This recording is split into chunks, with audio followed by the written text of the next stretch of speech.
Hi, I'm Mad, and welcome back to Belonging. Hmm.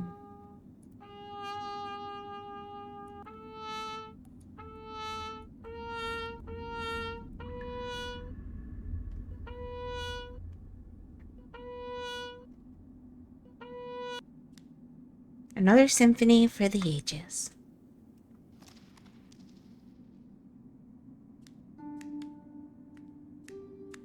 Let's actually start. Let's draw first.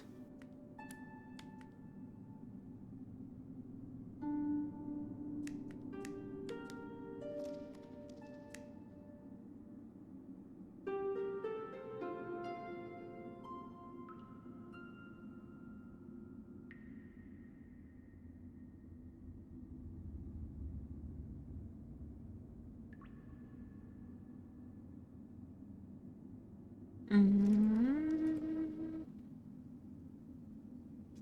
I like the abyss.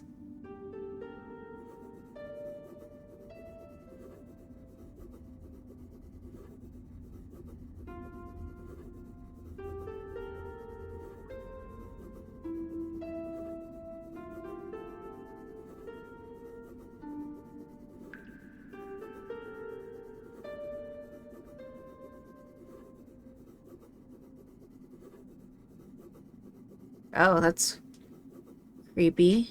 That looks like a face. What you got? Odin, what are you doing? They're both going under the computer table. What are you doing? Odin's never gone under my desk. Never. And Loki went under just now. So Odin went under just now. It's very cute. I feel like Odin's learning a lot from Loki.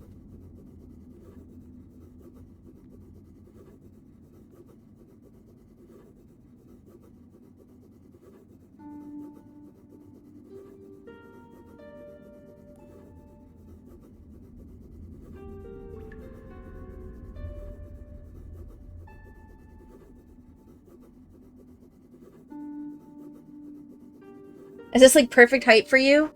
What's funny is we made this desk.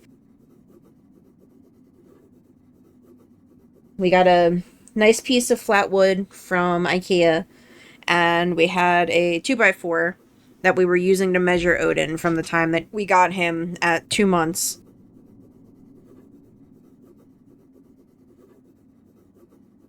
Up until a little over a year, I think. So I used it and I kept the tallies of his height on it facing out. So then that way, from like left to right, so when you look under the computer desk, you can see Odin's height. It's really cute. But Odin's never gone under. He's never wanted to, and now he is, and his butt is touching it. And it's just, oh. Time goes by faster in the company of great art. This one deserves a special place on my wall.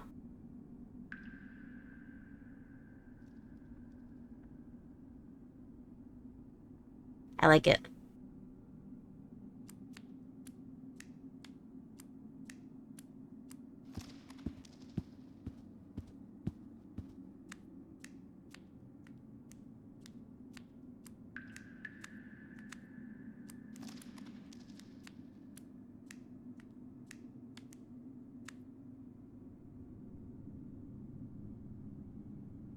I think they just both found out that there's an air vent under the computer desk. Okay. You just pick your nose?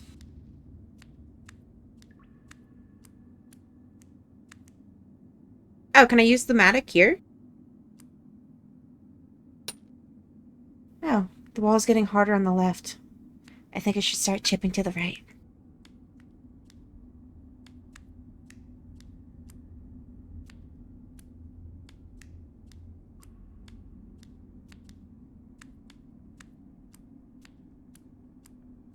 Odin's not happy. He really wanted to go under the desk. I love my men. They're so cute.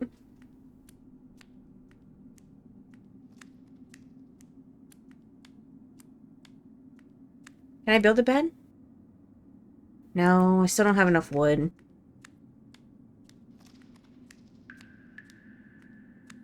How are my mushrooms growing?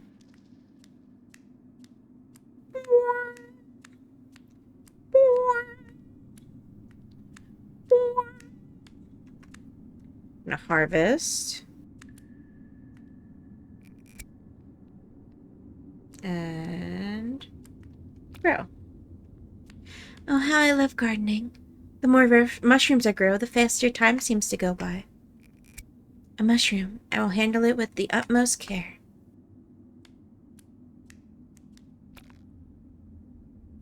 Alright.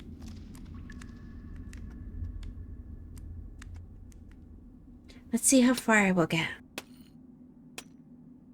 Let us see.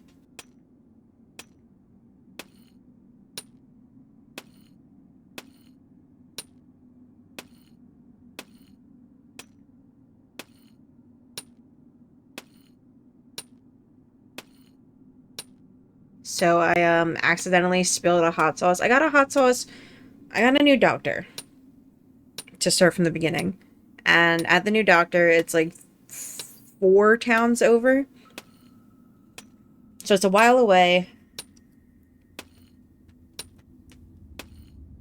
And Sentient and I wanted to make a day of it. So we like made a day. We looked up museums that were in the area, or at least close enough. And we found, while I was at the doctor, a pizza place. So we wanted to grab a slice or two before going to the museum that we decided on. And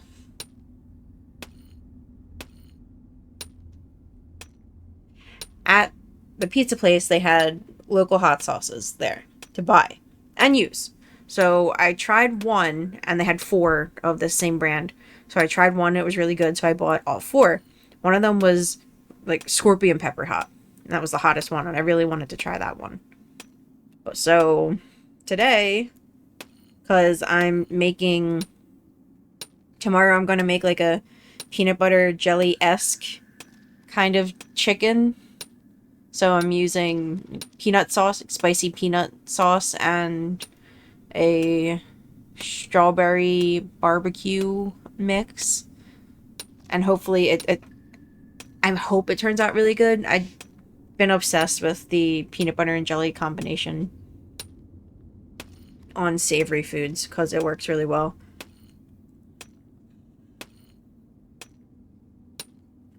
So I was trying to get out the peanut sauce, and it's from a cabinet that's ground level. On the ground, basically. It's just one shelf up in that same cabinet. And so maybe a foot high. Accidentally drop 2 of those sauces. So one is the mild one, made with like chilies, and the other one is the scorpion pepper one.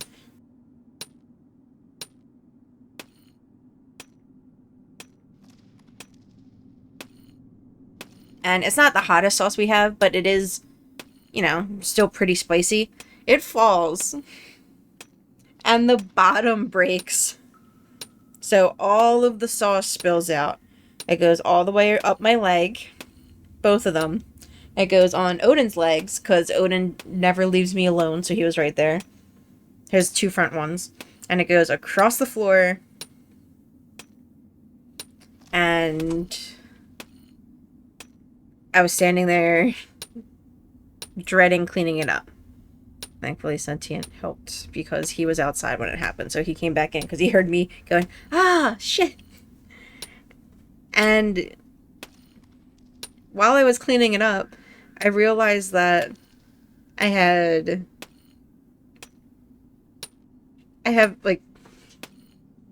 thick thighs, so I get chub rub, which is essentially abrasion. So the hot sauce that got up my thighs burned so bad. First I rinsed everything off of me so that I didn't have dripping hot sauce. And then I cleaned up Odin's legs thoroughly, and then I went back and I finished cleaning up mine. So mine burned for like the past 3 hours, and I still smell hot sauce. I just smell scorpion pepper hot sauce. It smelled so good too. I'm upset with myself, but you know, can't change that. And today was the first day that Loki climbed up the steps from the basement all by himself.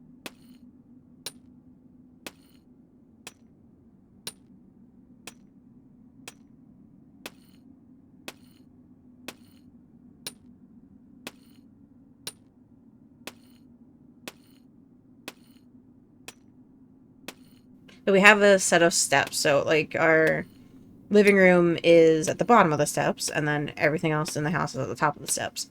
And usually Loki has been able to walk down, but he has trouble walking up because they're polished wood steps, so they're really hard for him to get a grip on with his little puppy paws. And today was the first day that I put him on the third step. Well, that was a weird transition. Cole.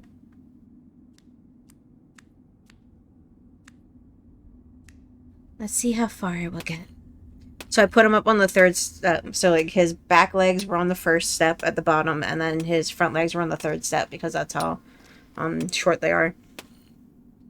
And he went. I had Odin walk up next to him, and he watched Odin. And I went like, "Go get Odin!" And he skipped up the steps. It was very cute. And I feel like him and Odin are bonding very well, and it's kind of making me tear up thinking about it because they're so perfect. And I'm so happy they get along and they love each other.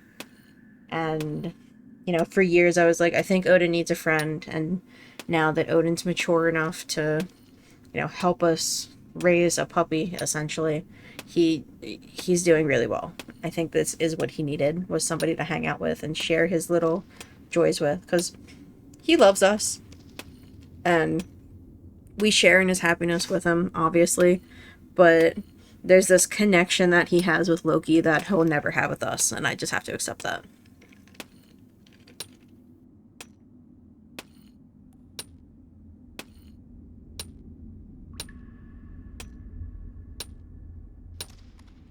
And it just makes me happy that they have it in the first place. Man, how much room do I have? Jeez.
Oh.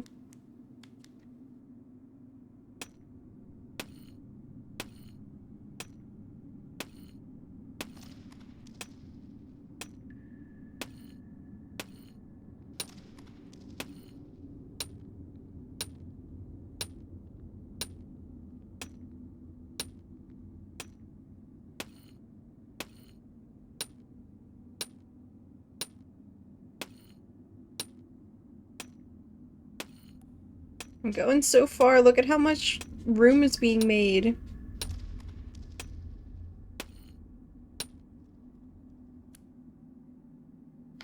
Coal.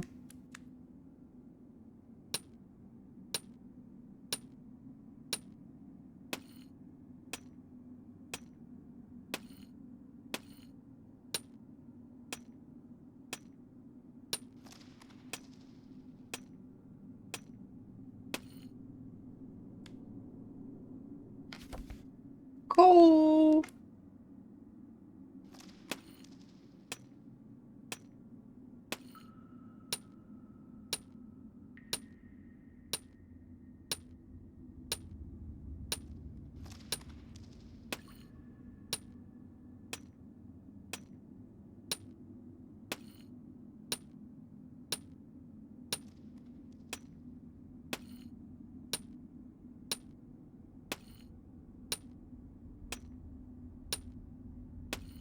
Look at them go.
Oh. I try to enlarge my little home by hacking through the walls. Oh, that's it. That's it? This would make for a perfect bathroom if there were some water coming through the wall.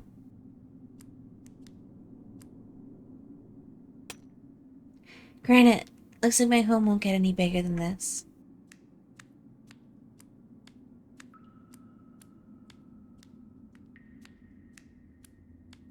Alright, what are we gonna read?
Ah, nothing better than resting the weary body on a comforting armchair.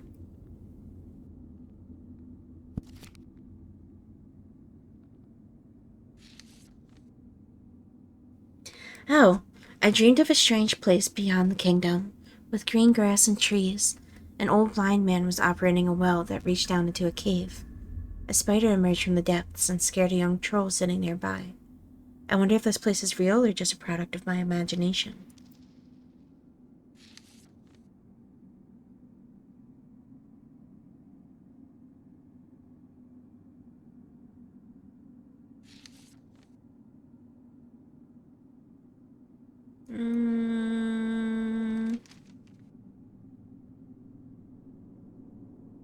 Okay.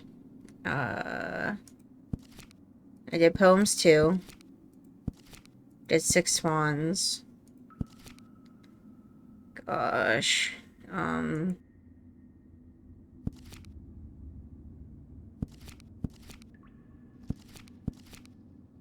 Did the raven. 3 tails I can do. Oh, but I can do the golden bird. And Morella.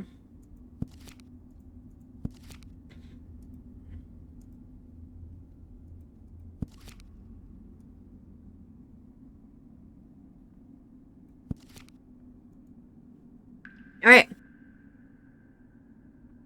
Let's do the golden bird first. The golden bird. In times gone by, there was a king who had at the back of his castle a beautiful pleasure garden, in which stood a tree that bore golden apples. As the apples ripened, they were counted, but one morning, one was missing. Then the king was angry, and he ordered that watch should be kept about the tree every night. Now the king had 3 sons, and he sent the eldest to spend the whole night in the garden. So he watched till midnight, and then he could keep off sleep no longer. And in the morning another apple was missing.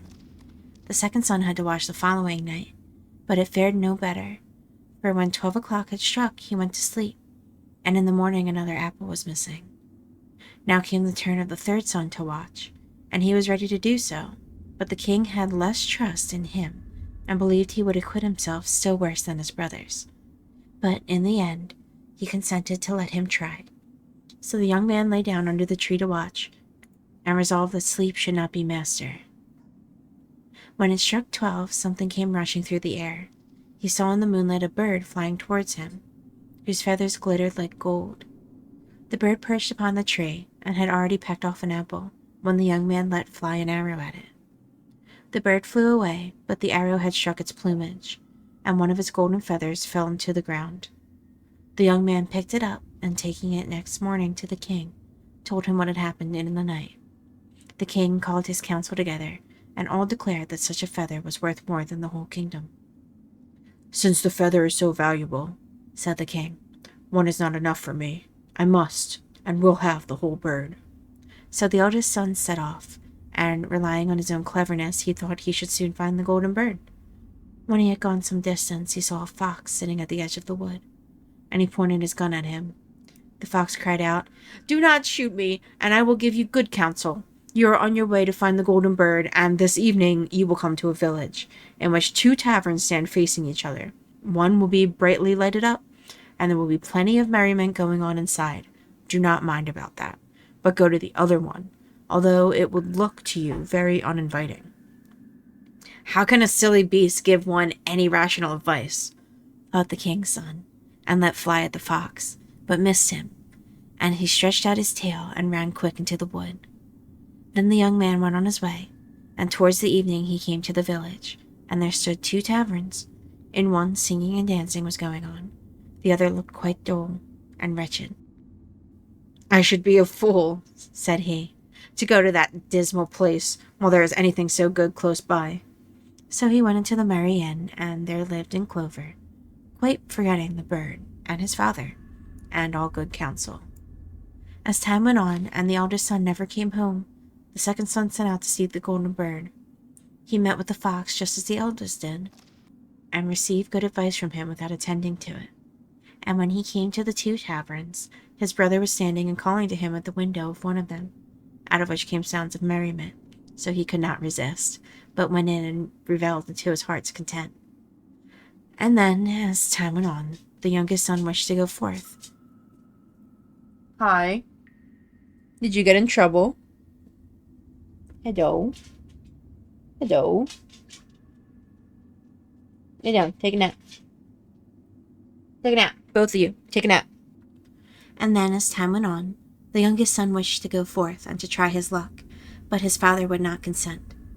"It would be useless," said he. "He is much less likely to find the bird than his brothers, and if any misfortune were to happen to him, he would not know how to help himself. His wits are none of the best." Damn! But alas, as there was no peace to be had, he let him go. By the side of the wood sat the fox, begged him to spare his life, and gave him good counsel. The young man was kind, and said, "Be easy, little fox. I will do you no harm. You shall not repent of it, answered the fox, and that you may get there all the sooner, get up and sit on my tail. Ooh, and no sooner had he done so than the fox began to run, and off they went over the stock and stone, so that the wind whistled in their hair. When they reached the village, the young man got down, and, following the fox's advice, went into the mean-looking tavern without hesitating, and there he passed a quiet night. The next morning, when he went out into the field, the fox, who was sitting there already, said, I will tell you further what you have to do.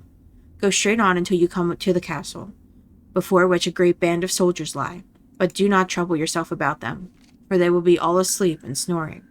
Pass through them and forward into the castle, and go through all the rooms until you come to one where the golden bird is hanging in a wooden cage. Near at hand will stand empty a golden cage of state, but you must beware of taking the bird out of his ugly cage and putting him into the fine one. If you do so, you will come to harm. After he had finished saying this, the fox stretched out his tail again, and the king's son sat him down upon it.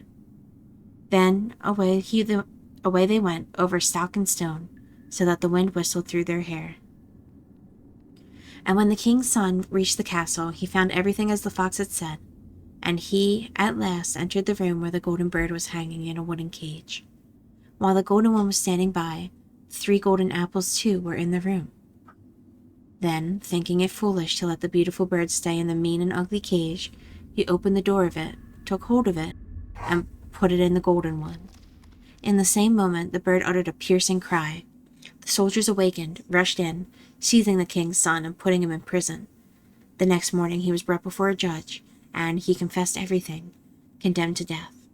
But the king said he would spare his life on one condition, that he should bring him the golden horse whose paces were swifter than the wind, and that then he should also receive the golden bird as a reward.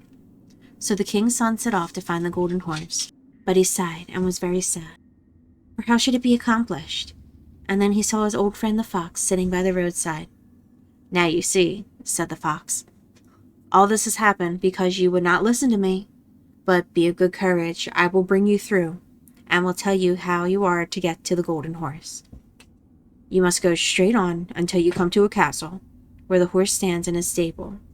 Before the stable door the grooms will be lying, but they will all be asleep and snoring, and you can go quietly and lead out the horse. But one thing you must mind, take care to put upon him the plain saddle of wood and leather, and not the golden one, which will hang close by. Otherwise it will go badly with you. Then the fox stretched out his tail, and the king's son seated himself upon it, and away they went over stock and stone until the wind whistled through their hair, and everything happened just as the fox had said. And he came to the stall where the golden horse was, and as he was about to put on him the plain saddle, he thought to himself, such a beautiful animal would be disgraced were I not to put on him the good saddle, which becomes him so well. However, no sooner did the horse feel the golden saddle touch him than he began to neigh, and the grooms all awoke, seizing the king's son, and threw him into prison. The next morning he was delivered up to justice and condemned to death, but that king promised him his life, and also to bestow upon him the golden horse, if he could convey thither the beautiful princess of the golden castle. With a heavy heart the king's son set out, but by great good luck he soon met with the faithful fox. I ought now to leave you to your own ill luck, said the fox, but I am sorry for you, and I will once more help you in your need. Your way lies straight up to the golden castle. You will arrive there in the evening, and at night, when all is quiet, the beautiful princess goes to a bath. And as she is entering the bathing house, go up to her and give her a kiss. Then she will follow you, and you can lead her away. But do not suffer her first to go and take leave of her parents, or it will go ill with you. Then the fox stretched out his tail, the king's son seated himself upon it, and away they went over stock and stone, so that the wind whistled through their hair. And when he came to the golden castle, all was as the fox had said. He waited until midnight, when all lay in deep sleep, and then, as the beautiful princess went to the bathing house, he went up to her and gave her a kiss, and she willingly promised to go with him. But she begged him earnestly, and with tears, that he would let her first go and take leave of her parents. At first he denied her prayer, but As she wept so much the more and fell at his feet, he gave in at last.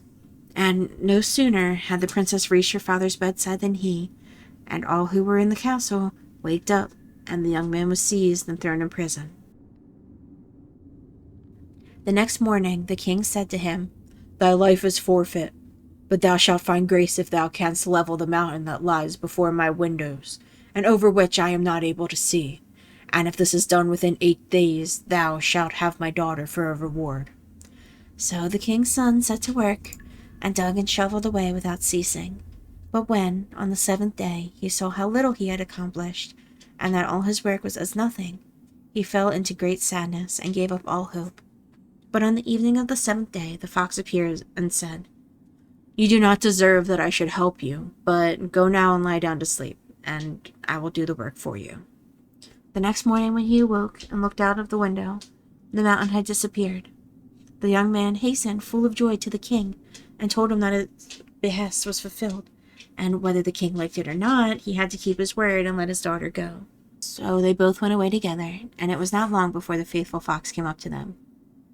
"Well, ye have got the best first," said he, "but you must know the golden horse belongs to the princess of the golden castle." "But how shall I get it?"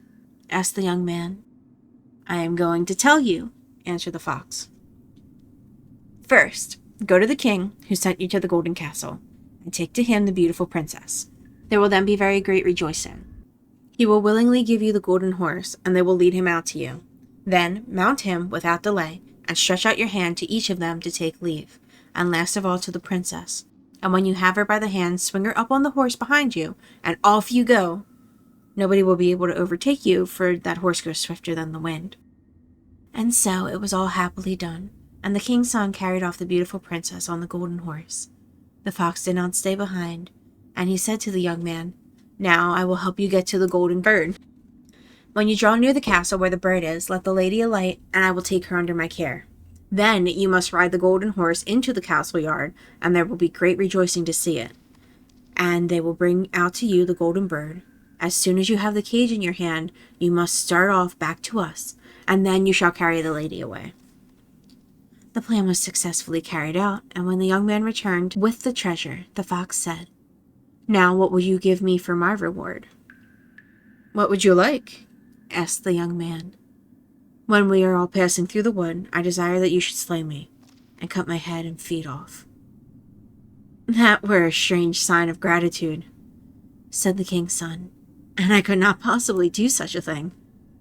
Then said the fox, "If you will not do it, I must leave you. But before I go, let me give you some good advice. Beware of 2 things. Buy no gallows meat, and sit at no brookside." With that, the fox ran off into the wood. The young man thought to himself, "That is a wonderful animal, with most singular ideas. How should anyone buy gallows meat? And I am sure I have no particular fancy for sitting by a brookside." So he rode on with the beautiful princess, and their way led them through the village where his 2 brothers had stayed. There they heard great outcry and noise, and when he asked what it was all about, they told him that 2 people were going to be hanged. And when he drew near, he saw that it was his 2 brothers, who had done all sorts of evil tricks, and had wasted all their goods. He asked if there were no means of setting them free. "Oh yes, you will buy them off," answered the people, "but why should you spend your money in redeeming such worthless men?" But he persisted in doing so, and when they were let go, they all went on their journey together. After a while they came to the wood where the fox had met them first, and there it seemed so cool and sheltered from the sun's burning rays that the 2 brothers said, "Let us rest here for a little by the brook, and eat and drink to refresh ourselves." The young man consented, quite forgetting the fox's warning, and he seated himself by the brookside, suspecting no evil. But the 2 brothers thrust him backwards into the brook, seized the princess, the horse, and the bird, and went home to their father. "Is this not the golden bird that we bring?" said they. "And we have also the golden horse and the princess of the golden castle." Then there was great rejoicing in the royal castle, but the horse did not feed, the bird did not chirp, and the princess sat still and wept. The youngest brother, however, had not perished. The brook was, by good fortune, dry, and he fell on soft moss without receiving any hurt. but he could not get up again. But in his need the faithful fox was not lacking. He came up running and reproached him for having forgotten his advice. "But I cannot forsake you all the same," said he. "I will help you back again into daylight." So he told the young man to grasp his tail and hold on to it fast, and so he drew him up again. "Still, you are not quite out of all danger," said the fox. "Your brothers, not being certain of your death, have surrounded the wood with sentinels, who are to put you to death if you let yourself be seen." A poor beggar man was sitting by the path, and the young man changed clothes with him, and went clad in that wise into the king's courtyard.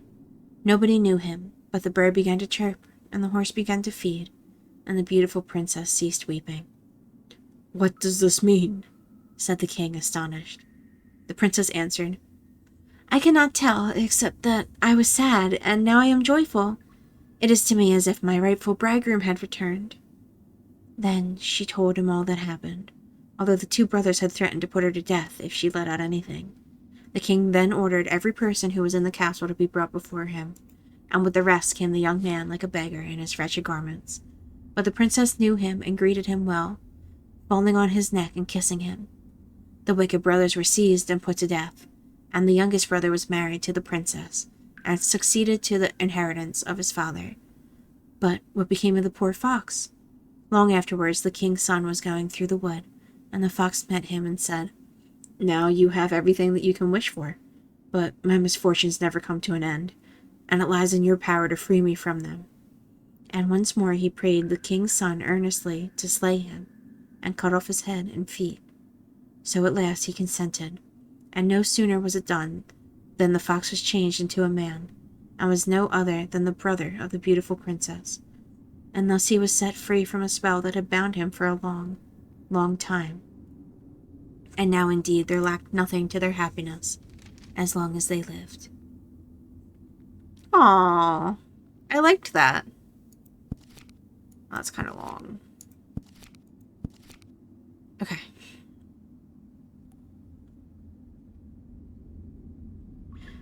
Morella, itself, by itself, solely, one everlasting and single. Plato, Simpos. With a feeling of deep yet most singular affection, I regarded my friend Morella.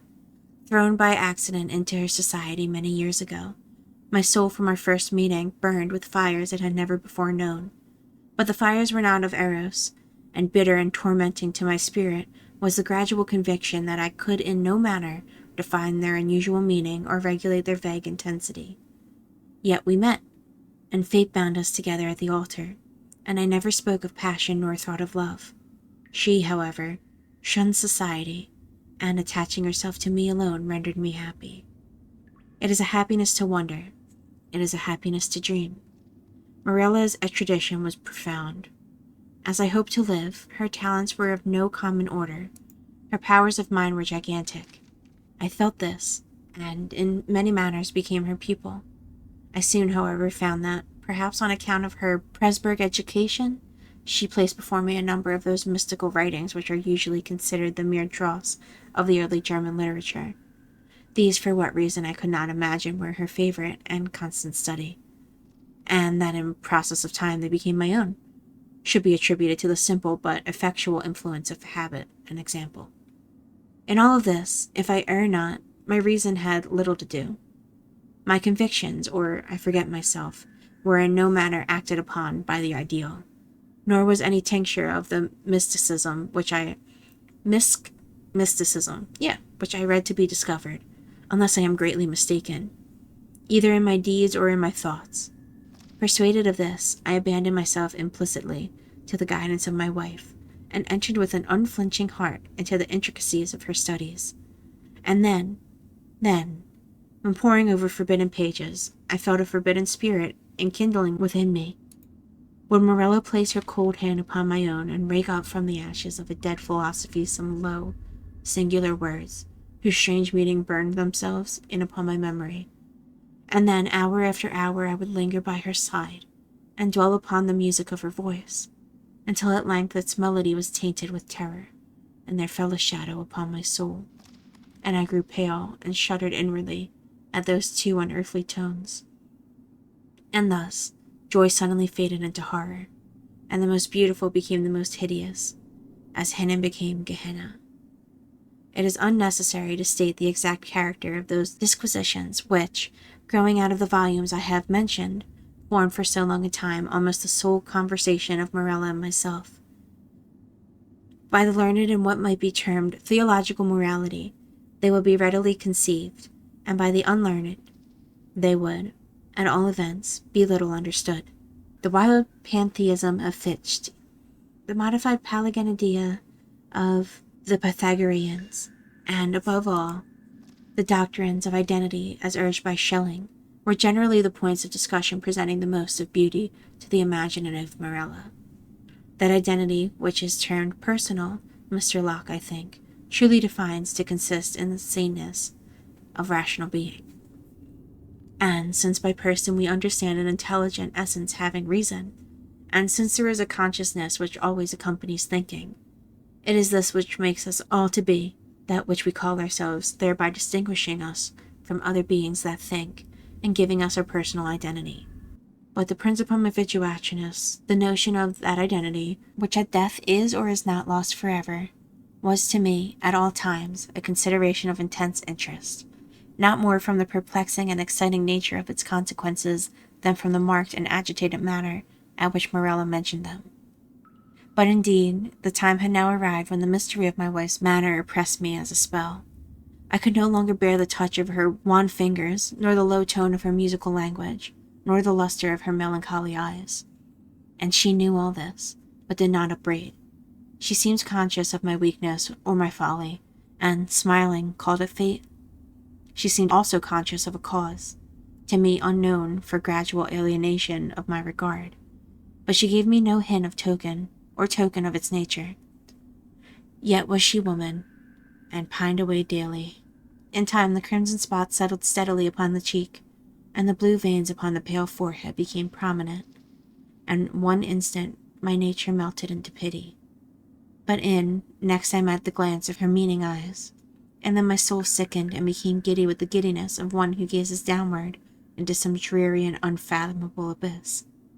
Shall I then say that I longed with an earnest and consuming desire for the moment of Morella's decease? I thought I was going toward this way.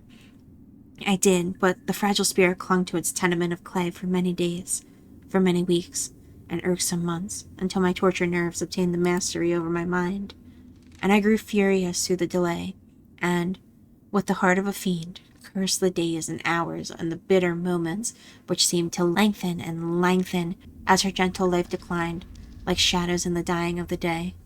But one autumnal evening, when the winds lay still in heaven, Morella called me to her bedside. There was a dim mist over all the earth, and a warm glow upon the waters, and amid the rich October leaves of the forest, a rainbow from the firmament had surely fallen. "It is a day of days," she said, as I approached. "A day of all days, either to live or die. It is a fair day for the sons of earth and life, more fair for the daughters of heaven and death." I kissed her forehead, and she continued, "I am dying, yet shall I live." "Morella!" "The days have never been when thou couldst love me, but her whom in life thou didst abhor, in death thou shalt adore." "Morella!" "I repeat I am dying, but within me is a pledge of that affection, how little, which thou dost feel for me, Morella. And when my spirit departs, shall the child live, thy child and mine, Morella's. But thy days shall be days of sorrow, that sorrow which is the most lasting of impressions, as the cypress is the most enduring of trees. For the hours of thy happiness are over, and the joy is not gathered twice in a life. As the roses of Paestum twice in a year, thou shalt no longer, then, play the Teian with time, but, being ignorant of the myrtle and the vine, thou shalt bear about with thee thy shroud on the earth, as I do, the Mussulman at Mecca." "Morella!" I cried. "Morella, how knowest thou this?" But she turned away, her face upon the pillow and a slight tremor coming over her limbs.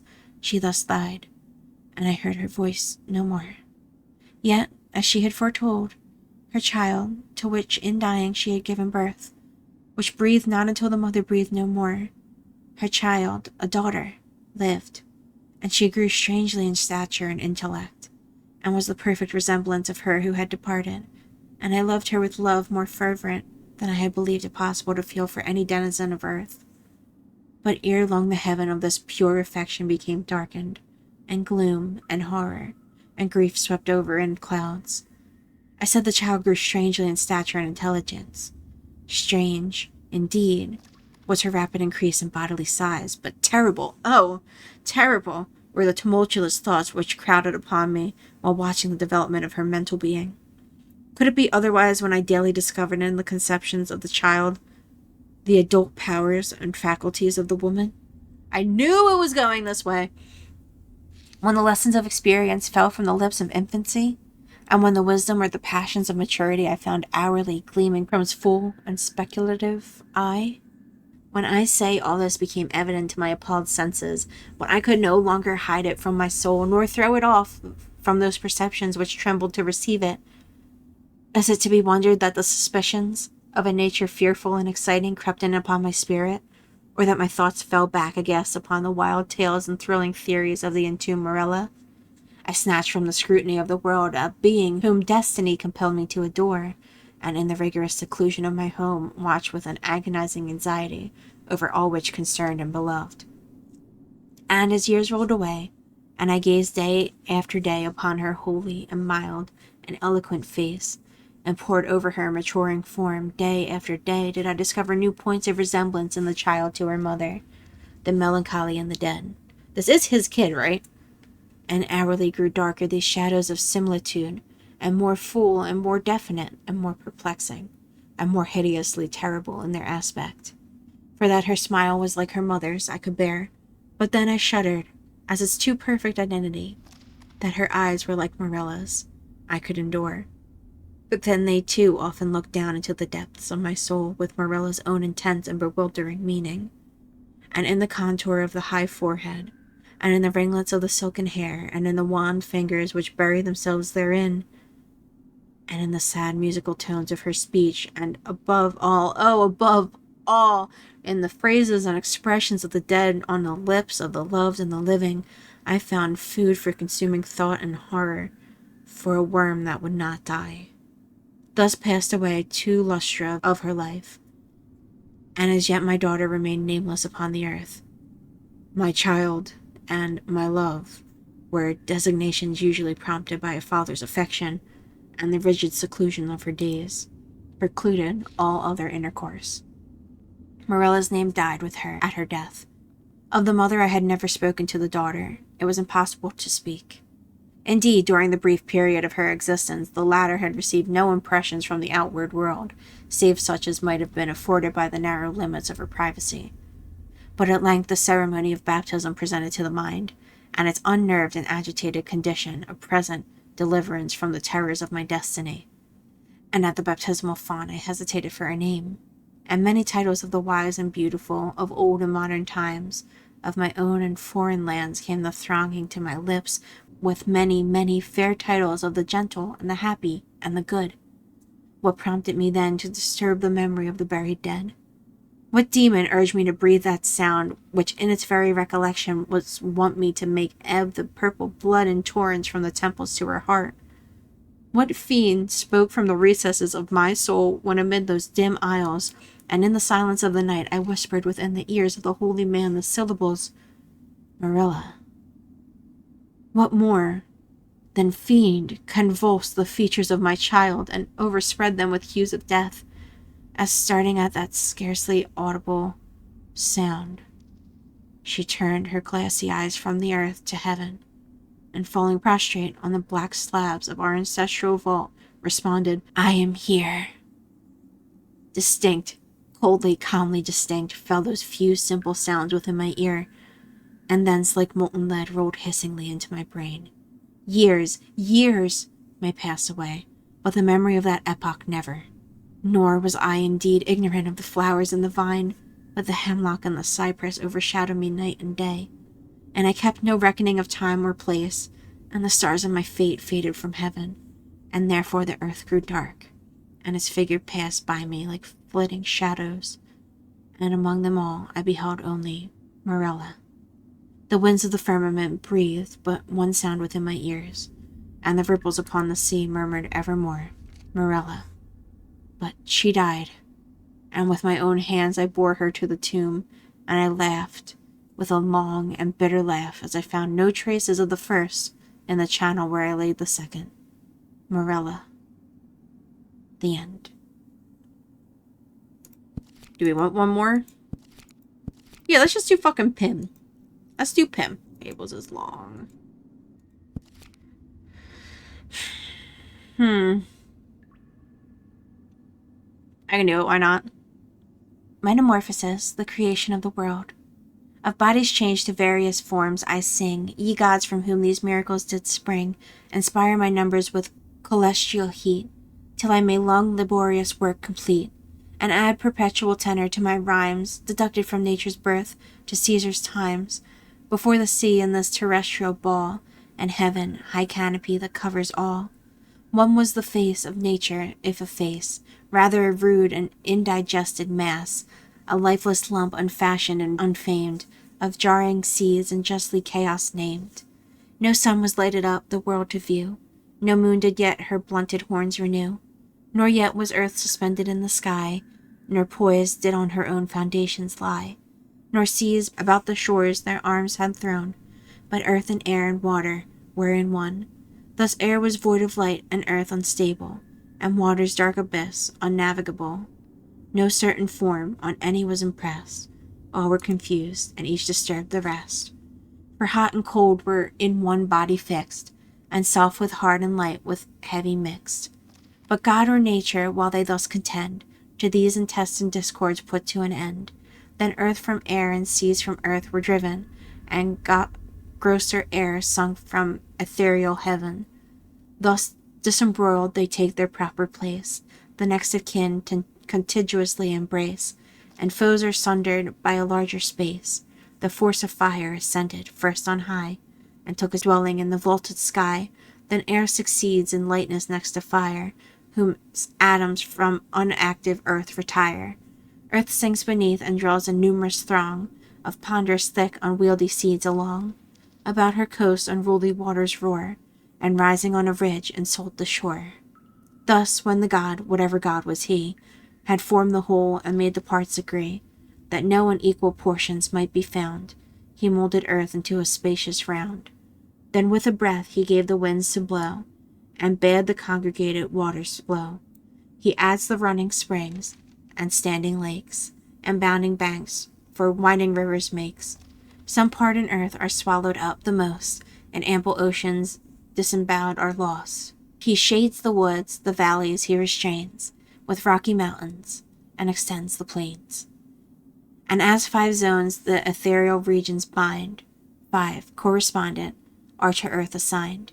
The sun with rays, directly darting down, fires all beneath, and fries the middle zone. The 2 beneath the distant poles complain of endless winter and perpetual rain.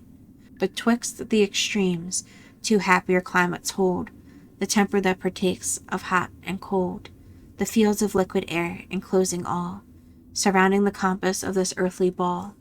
The lighter parts lie next the fires above, the grosser near the watery surface move.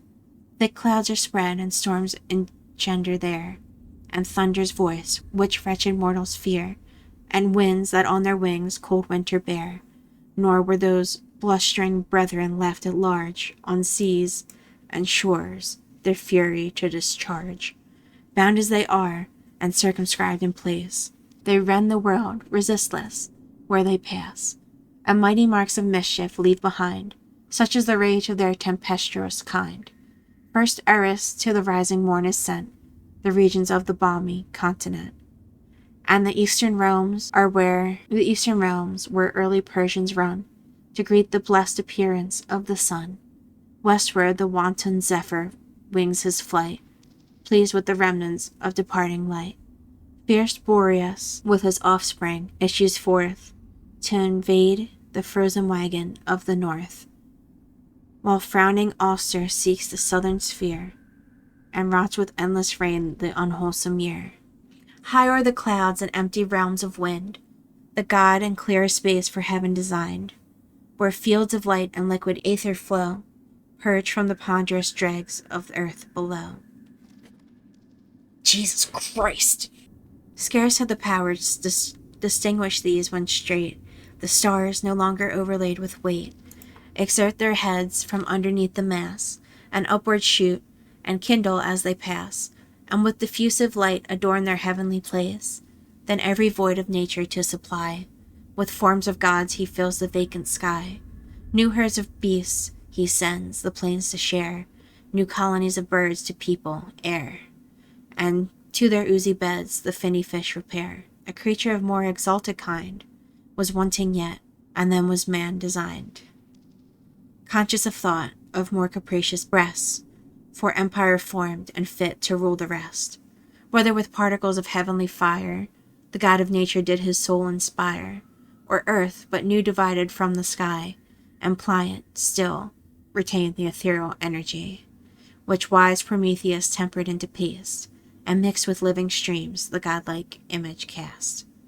Thus, while the mute creation downward bend, their sight unto their earthly mother tend, man looks aloft, and with erected eyes beholds his own hereditary skies.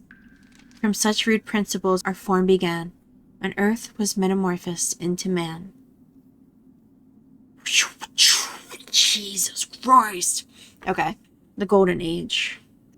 The Golden Age was first when man yet knew no rule but uncorrupted reason knew, and with a native bent did good pursue. Unforced by punishment, unawed by fear, his words were simple and his soul sincere. Needless was written law where none oppressed, the law of man was written in his breast. No suppliant crowds before the judge appeared, no court erected yet, nor cause was heard, but all was safe, for conscious was their guard, the mountain trees in distant prospect please, ere yet the pine descended to the seas, ere sails were spread, new oceans to explore, and happy mortals, unconcerned for more, confined their wishes to their native shore.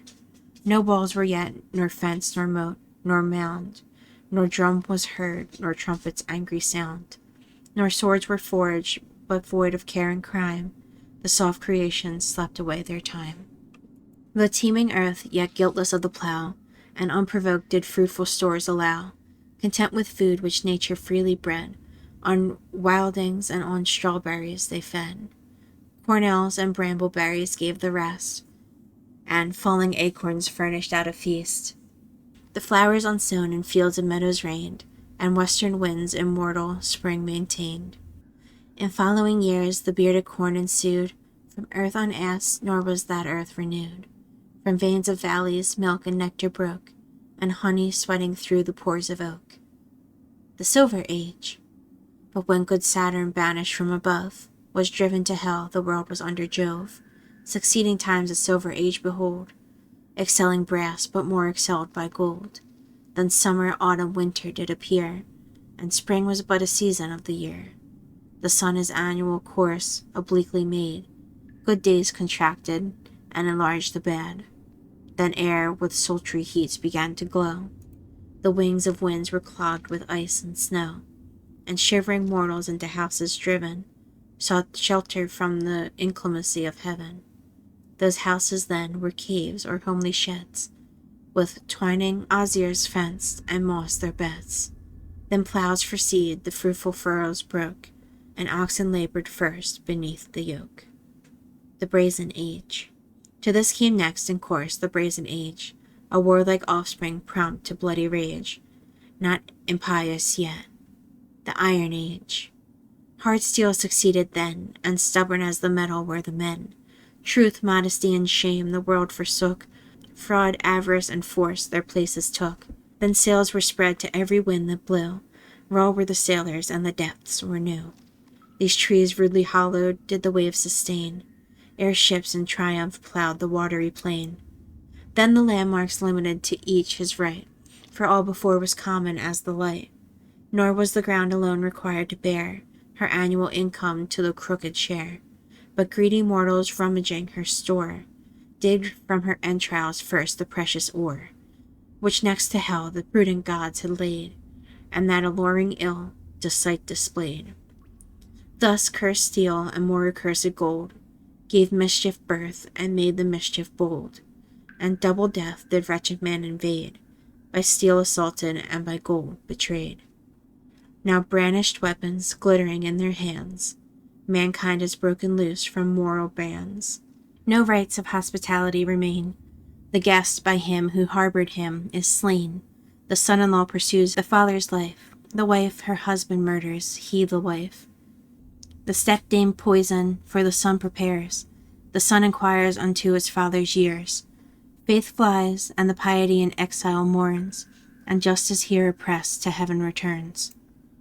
The giants' war. Nor were the gods themselves more safe above. Against beguiled heaven the giants move. Hills piled on mountains lie, to make their mad approaches to the sky, till Jove, no longer patient, took his time to avenge with thunder their audacious crime. Red lightning plowed along the firmament, and their demolished works to pieces rent. Singed with the flames, and with the bolts transfixed, with native earth their blood the monsters mixed. The blood included with animating heat, did in the impregnant earth new sons beget. They, like the seed from which they sprung accursed, against the gods immortal hatred nursed, an impious, arrogant, and cruel brood, expressing their original from blood, which when the King of gods beheld from high, with all revolving in his memory, what he himself had found on earth of late, Lycaon's guilt and his inhumane treat, he sighed, nor longer with his pity strove, but kindled to a wrath becoming Jove. Then called a general council of the gods, who summoned issue from their blessed abodes, and fill the assembly with a shining train. Away there is in heaven's expanded plain, which when the skies are clear is seen below, and mortals by the name of Milky know.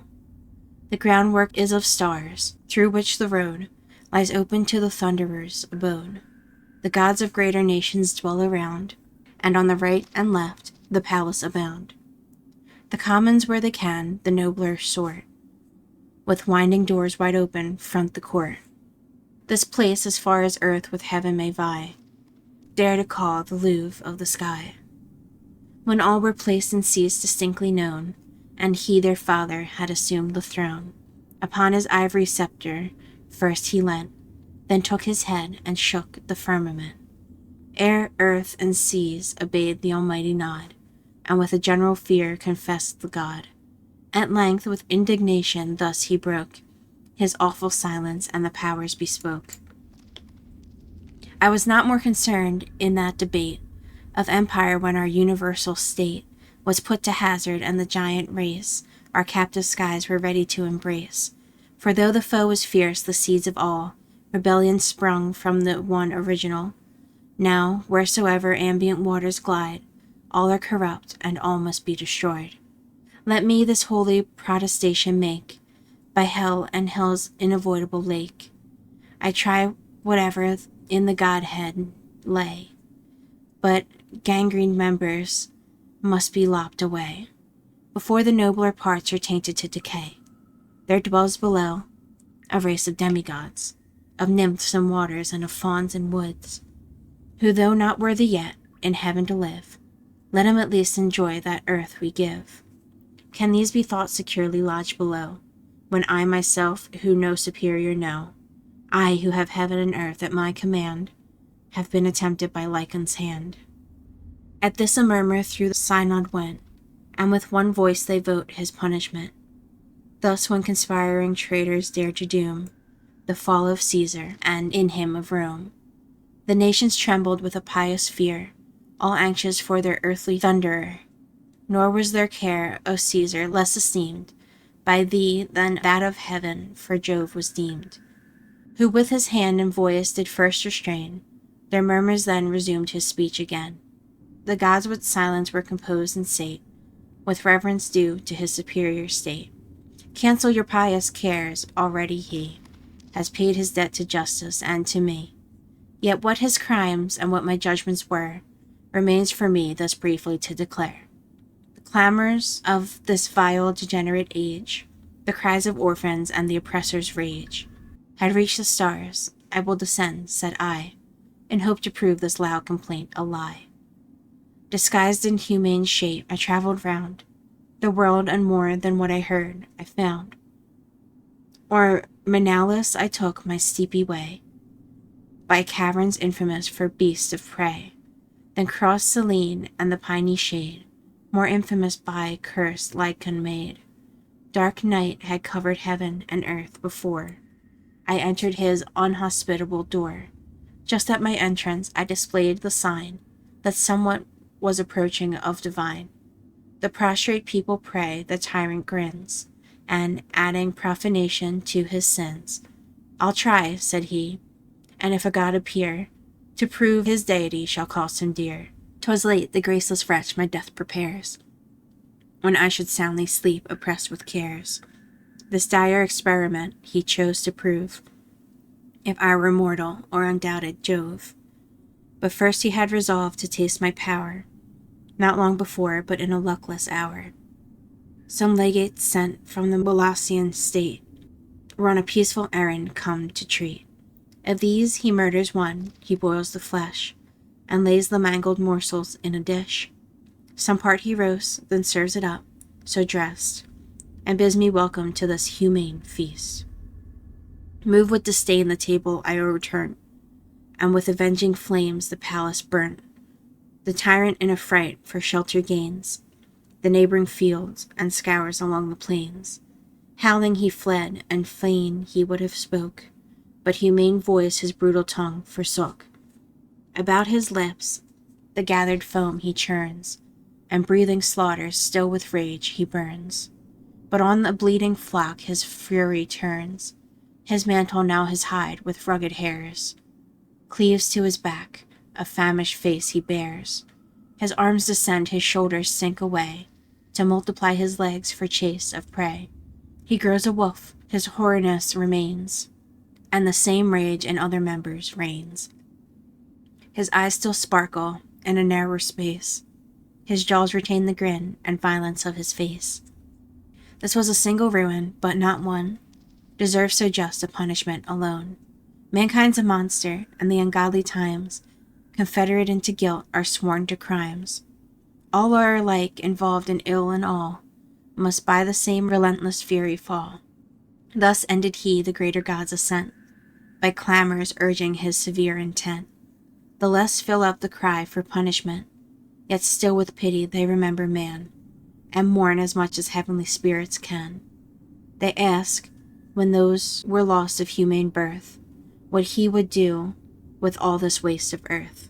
If his peopled world he would resign to beasts a mute and more ignoble line. Neglected altars must no longer smoke, if none were left to worship and invoke. To whom the father of the gods replied, lay that unnecessary fear aside. Mine be the care new people to provide. I will from wondrous principles ordain a race unlike the first, and try my skill again. Already had he tossed the flaming brand, and rolled the thunder in his spacious hand, preparing to discharge on seas and land, but stopped for fear, thus violently driven, the spark should catch his axle-tree of heaven, remembering in the fates a time when fire should to the battlements of heaven aspire, and all his blazing worlds above should burn, and all the inferior globe to cinders turn.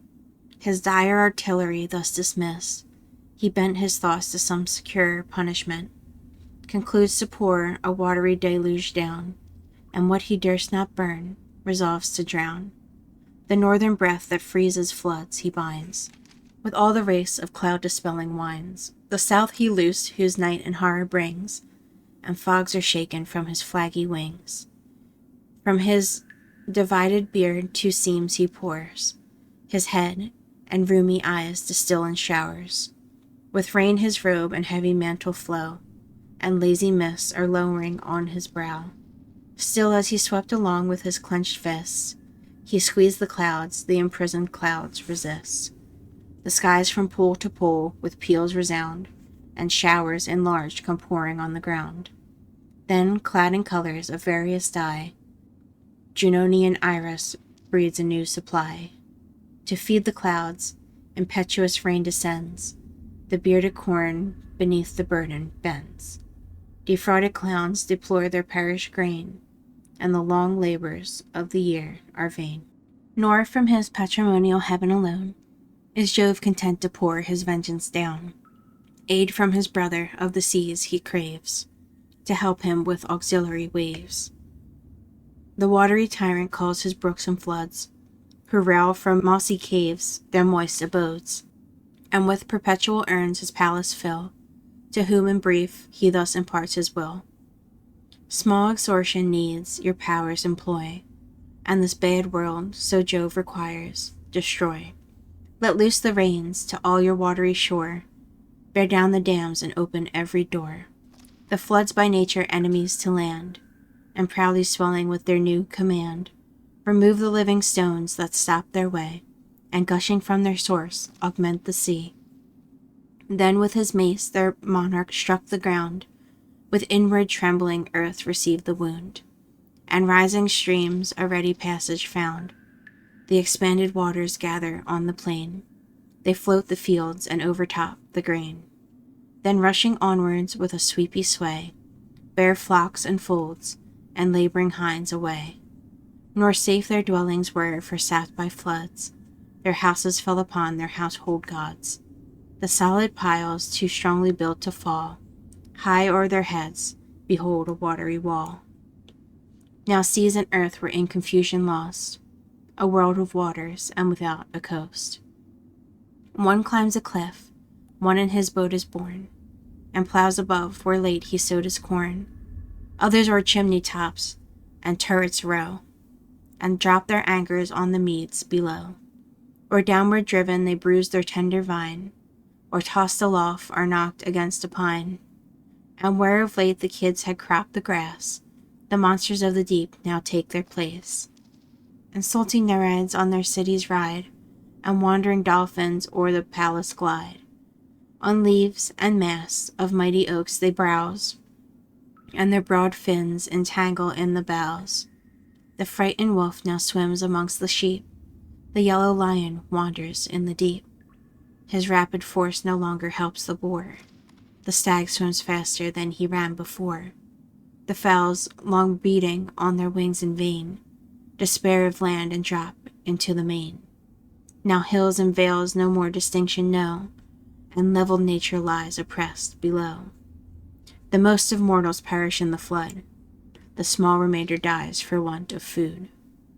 A mountain of stupendous height there stands, betwixt the Athenian and Boeotian lands, the bound of fruitful fields while fields they were, but then a field of waters did appear. Parnassus is its name, whose forky rise mounts through the clouds and mates the lofty skies. High on the summit of this dubious cliff, Deucalion wafting more his little skiff. He with his wife were only left behind. Of perished man they too were humankind. The mountain nymphs and Themis they adore, and from her oracles relief implore. The most upright of mortal men was he, the most sincere and holy woman she. When Jupiter surveying earth from high, beheld in a lake of water lie, that where so many millions lately lived, but two, the best of either sex, survived. He loosed the northern wind, fierce Boreas flies, to puff away the clouds and purge the skies. Serenely while he blows, the vapors driven discover heaven to earth and earth to heaven. The billows fall while Neptune lays his mace on the rough sea and smooths its furrowed face. Already Triton at his call appears. Above the waves a Tyrian robe he wears. In his hand a crooked trumpet bears. The sovereign bids him peaceful sounds inspire, and give the waves the signal to retire. His writhen shell he takes, whose narrow vent grows by degrees into a large extent.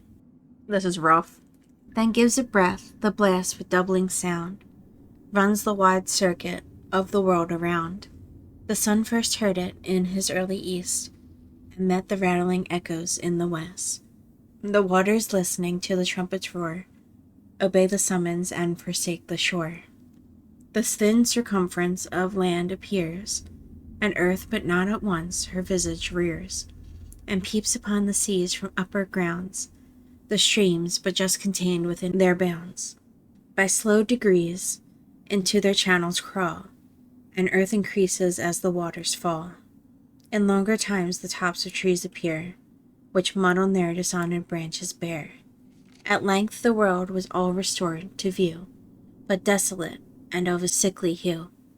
Nature beheld herself and stood aghast, a dismal desert and a silent waste, which when Deucalion with a piteous look beheld, he wept, and thus to Pyrrha spoke.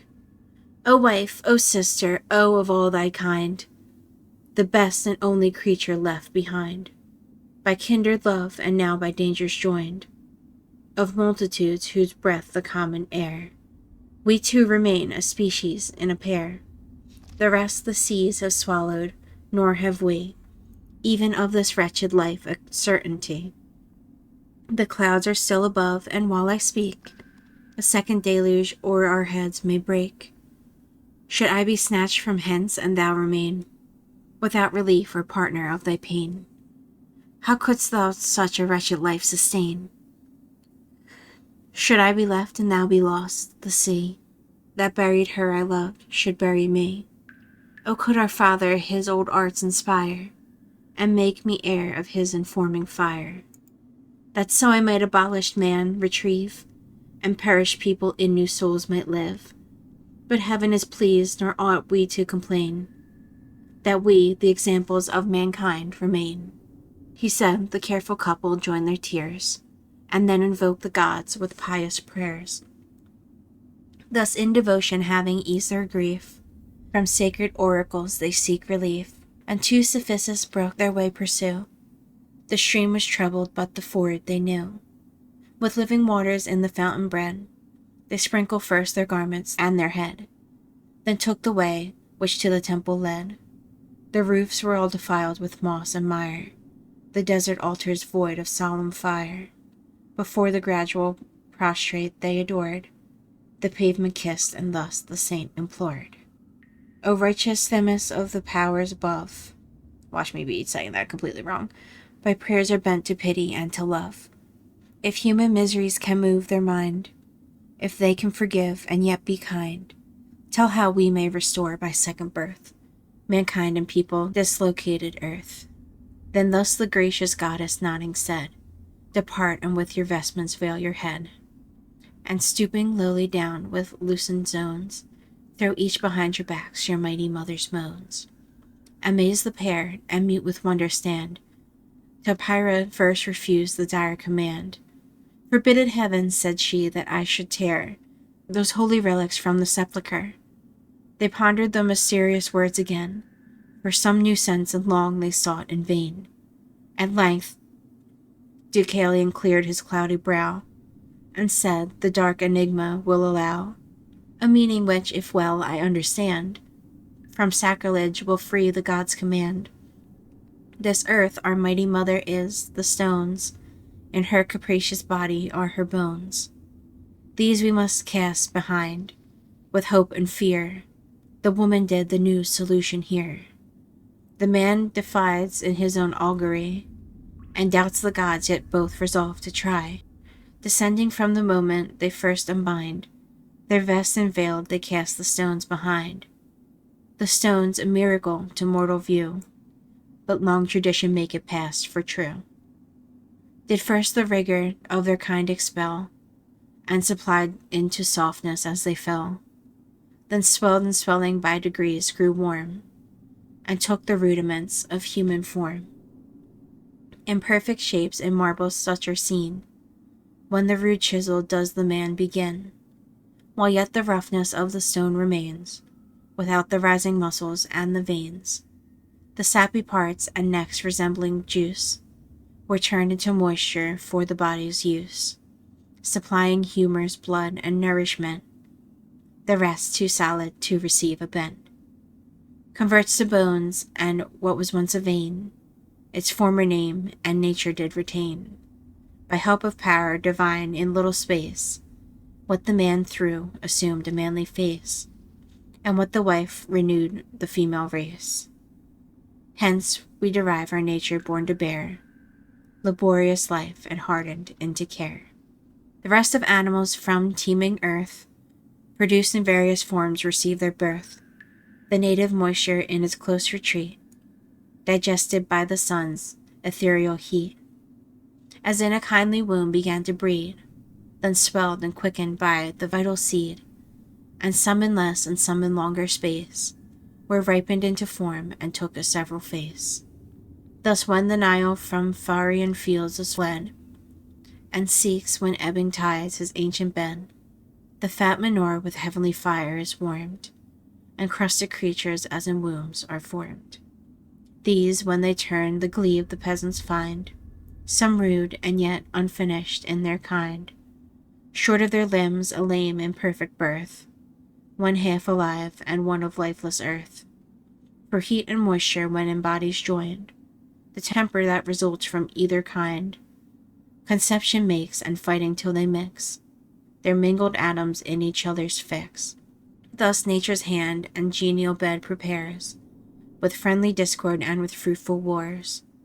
From hence the surface of the ground with mud, and slime besmeared the faces of the flood, receive the rays of heaven, and sucking in the seas of heat new creatures did begin. Some were of several sorts produced before, but of new monsters earth created more. Unwillingly, but yet she brought to light thee, Python too, the wondering world to fright, and the new nations with so dire a sight. So monstrous was his bulk, so large a space did his vast body and long train embrace, whom Phoebus basking on a bank espied, ere now the god his arrows had not tried, but on the trembling deer or mountain goat, at this new quarry he prepares to shoot. Though every shaft took place, he spent the store of his full quiver, and 'twas long before the expiring serpent wallowed in his gore. Then to preserve the fame of such a deed, for Python slain, he Pythian games decreed, where noble youths for mastership should strive, to quoit to run, and steeds and chariots drive. The prize was fame in witness of renown, and oaken garland did the victor crown. The laurel was not yet for triumphs born, but every green alike by Phoebus worn, did with promiscuous grace his flowing locks adorn. The transformation of Daphne into a laurel. The first and fairest of his loves was she, whom not blind fortune but the dire decree of angry Cupid forced him to desire. Daphne her name, Pinus was her sire.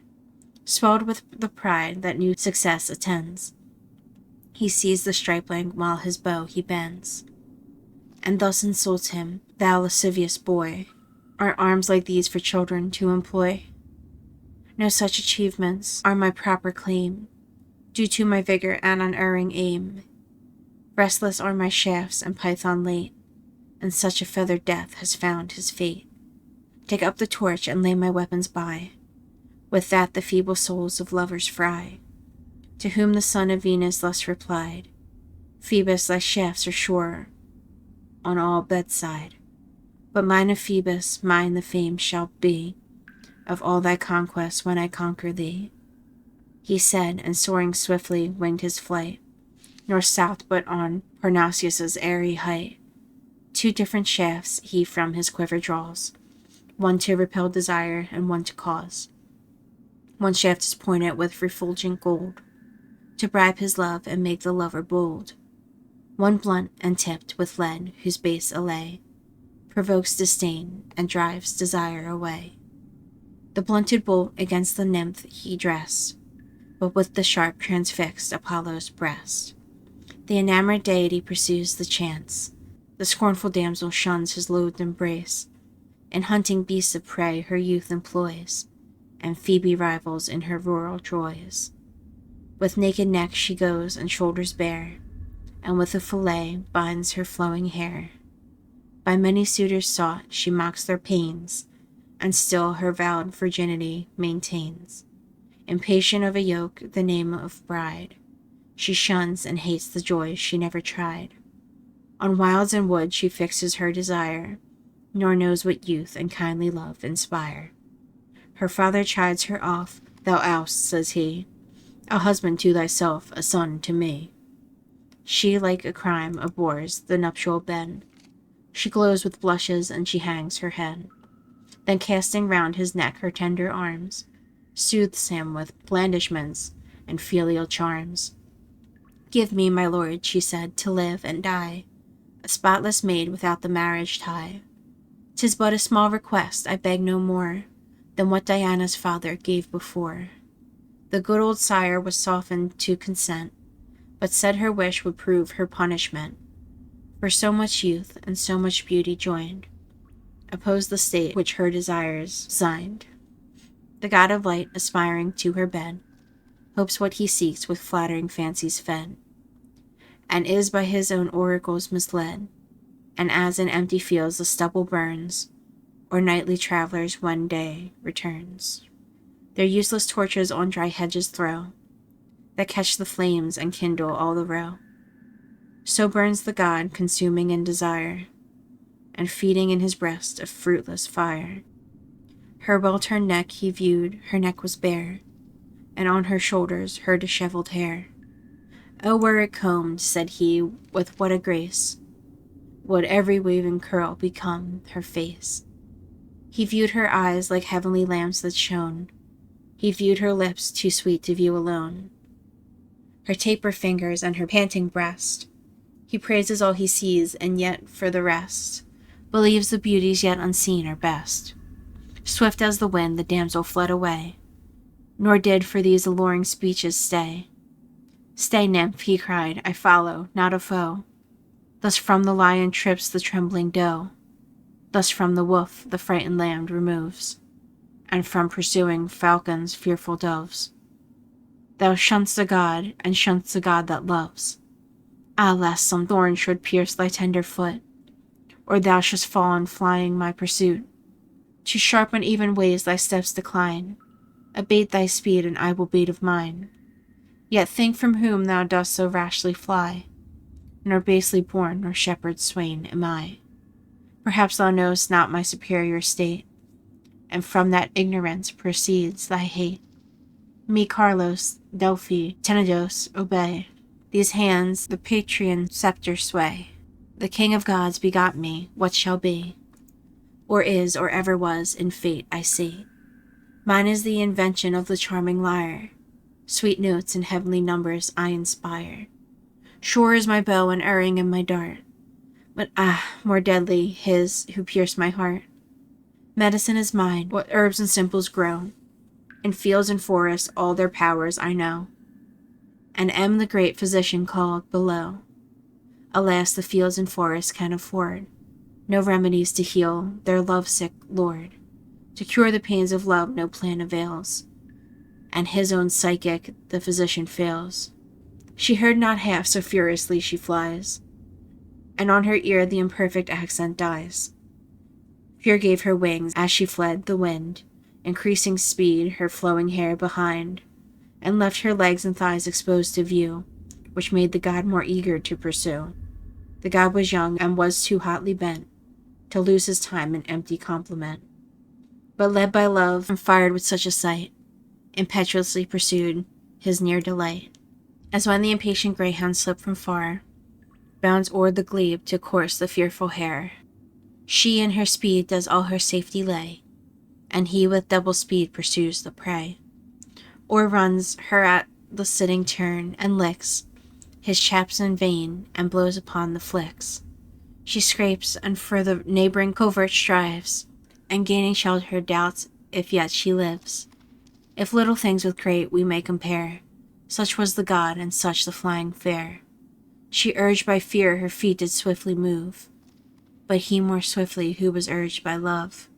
He gathers ground upon her in the chase, now breathes upon her hair with nearer pace, and just as fastening on the wished embrace, the nymph grew pale, and in a mortal fright spent with the labor of so long a flight, and now despairing cast a mournful look upon the streams of her paternal brook.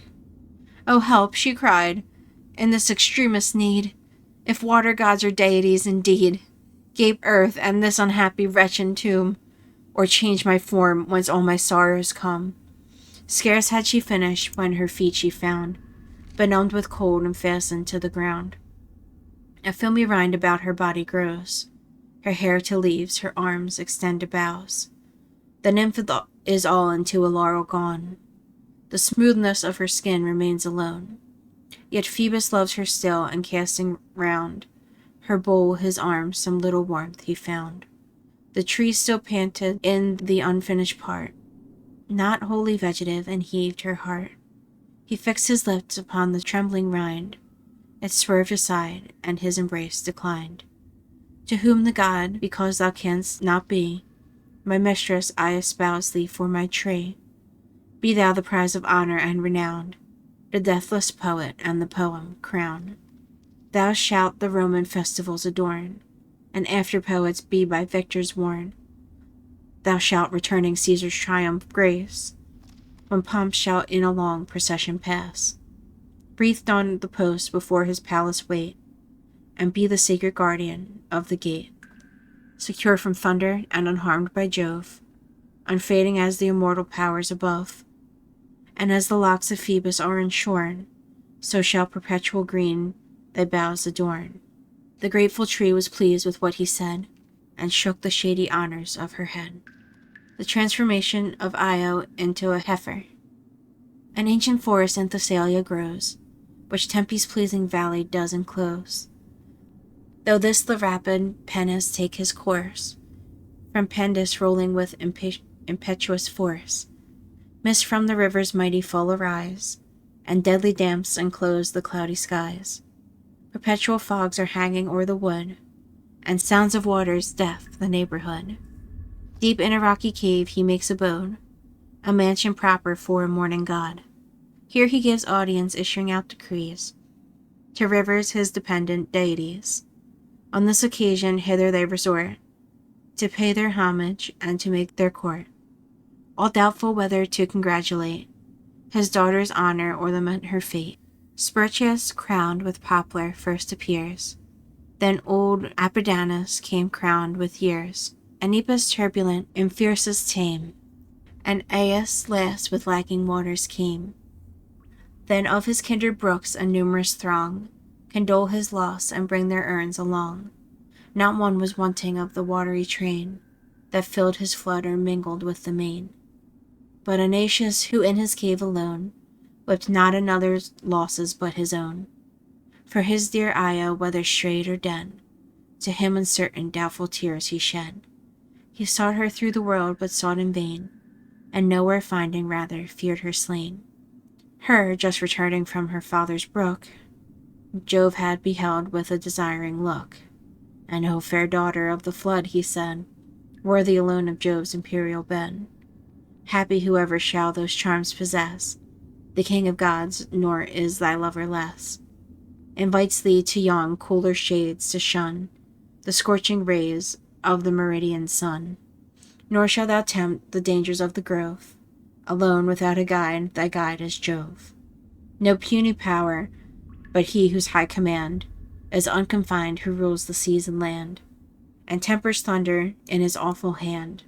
Oh, fly not, for she fled from his embrace, or Lerna's pastures he pursued the chase.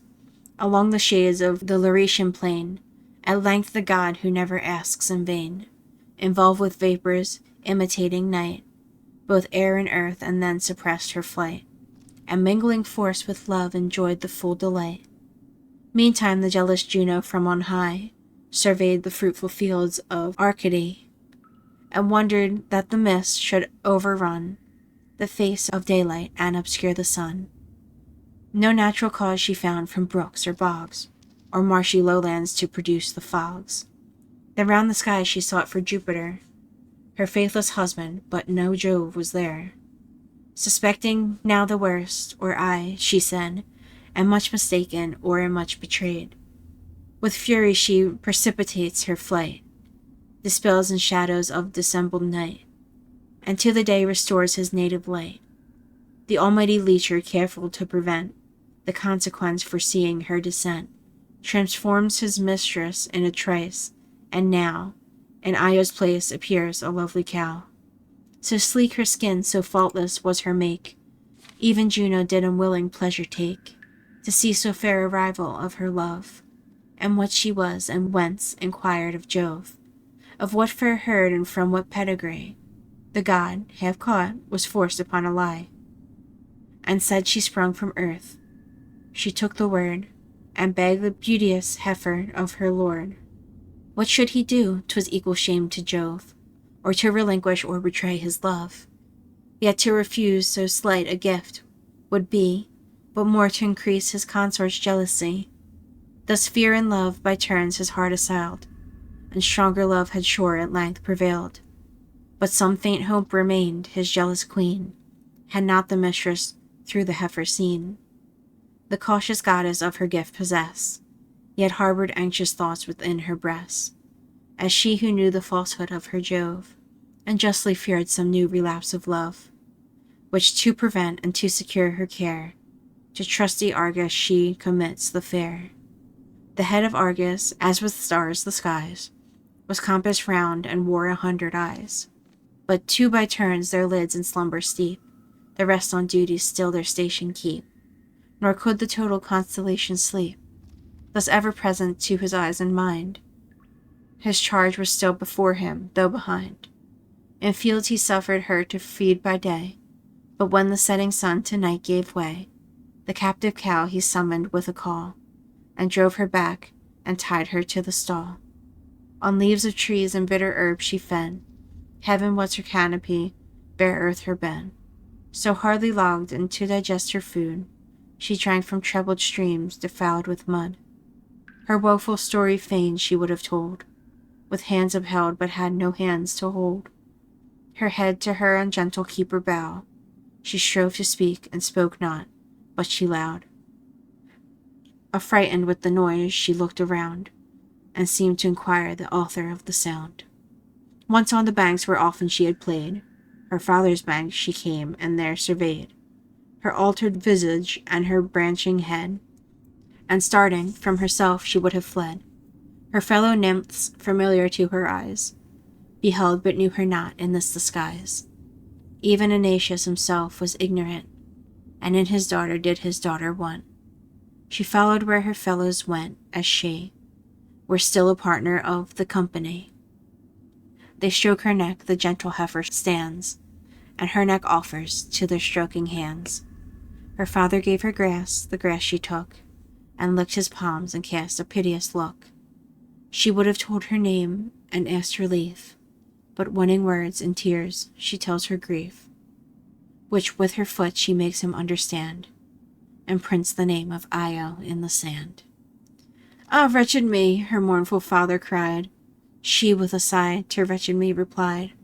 About her milk-white neck his arms he threw, and wept, and then these tender words ensue.